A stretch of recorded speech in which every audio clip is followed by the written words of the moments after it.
rentrer une cellule, je lui ai dit où sont les couloirs sombres et les ramifications. Il m'a dit il n'y a pas de couloir. C'était une histoire pour faire peur, plus que pour autre chose. Voilà. C'est pas... pour l'anecdote. Hein. D'accord, mais est-ce que ça n'arrête pas de se passer dans ces cellules pour qu'elles reçoivent à leur disposition? Alors, ces cellules servaient à l'emprisonnement strict et les interrogatoires ne se faisaient pas là. Ça, ils se faisaient où? Dans d'autres locaux, dans des bureaux.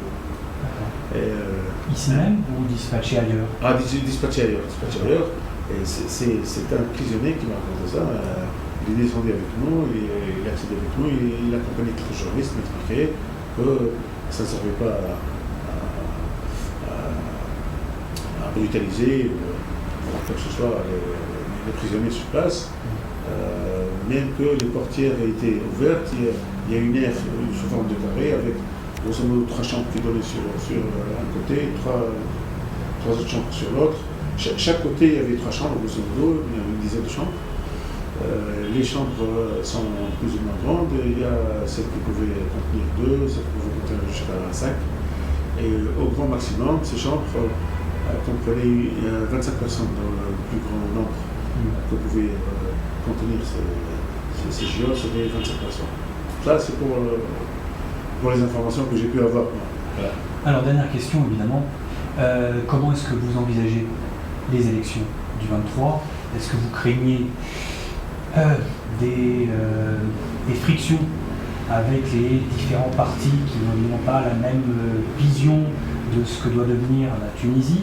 Et évidemment aussi, les gens s'inquiètent de ce que va faire la police et l'armée pendant cette période-là. Qu'est-ce que vous pouvez nous dire? D'accord. Alors, pour les frictions, sincèrement, moi je pense que c'est tout à fait naturel et normal. Moi j'ai suivi je suivais depuis très longtemps la vie politique en France. J'ai vu pas mal de fois que l'extrême droite, par exemple, se frictionnait souvent avec des manifestants d'autres bords. Alors, si cela arrive chez nous, je pense que c'est un bon signe de vie. Si ça ne dépasse pas le seuil de tolérance ou ça ne vire pas à la violence. Je pense que c'est quelque chose de tout à fait normal. Deuxièmement, ce que beaucoup de gens ne savent pas, surtout ceux qui vivent à l'extérieur, c'est que les bords qu'ils considèrent extrémistes ne représentent pas un grand pourcentage, que ce soit de droite ou de gauche. C'est des gens qui ne dépassent pas les 6-7% au grand max. Donc déjà, eux, ils vont se dilater dans un grand ensemble. Donc il n'y aura pas de danger, il n'y aura pas de peur. Ça ne sera pas le cas de notre voisin bien-aimé l'Algérie, ce n'est pas le cas, ce n'est pas le même pourcentage, ce n'est pas la même population, donc il n'y a pas de peur là-dessus. Et donc les craintes que peuvent avoir les gens de l'extérieur, ou même Tunisie, sur la posture de la police et de l'armée, qu'est-ce que vous pouvez dire? D'accord. Alors, la position des forces de sécurité intérieure, parce que je ne suis pas habilité à parler au nom de l'armée, le ministère de l'Intérieur va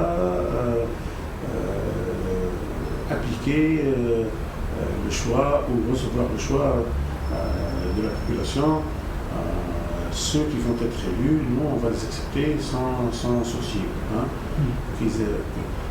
Ces élections, si elles donnent un groupe de pouvoir d'un certain bord, nous, on ne va pas discuter, on va appliquer la loi, on va travailler, on va bosser avec eux. Il n'y aura pas de problème là-dessus. Hein. D'accord. Je suis. Oui, on va accepter tout ce qui va venir au pouvoir, on va travailler avec eux avec un engouement et un courage plus que la période précédente. Il n'y aura pas de problème là-dessus.